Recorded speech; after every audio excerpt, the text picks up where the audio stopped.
Hello everybody, in today's video I want to show you how you can invite someone to your Supabase project. This is used when you are working with a team and you want others to access your projects too.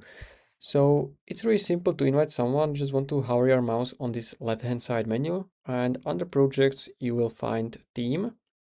And here you can see all of the members of your team. So this is me, and I already invited someone as an example. So if you want to invite someone, you can click on this invite members. Now you have three options, which role you can add to the member you are inviting. You can give them an owner, which is basically the full access. He can basically delete the organization or deleting projects.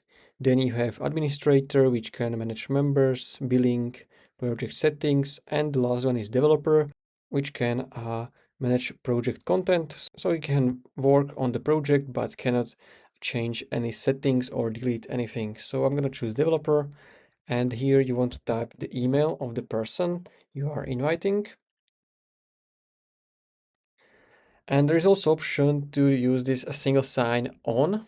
This is business feature where your whole company logs in through one central system. So this is only available if you have a team plan on the Supabase. So you can use that as well if you have some company. And then you can click on send invitation. Now you can see this is going to send this invitation, and you just want to wait till the person accepts the invitation in their email address, and then they are ready to start working with you on your project. And later, if you want to remove someone, you can just click on this manage access, and from here you can remove access if you want later. So that's it for this video. If you found this video helpful, consider subscribing for more tutorials like this one.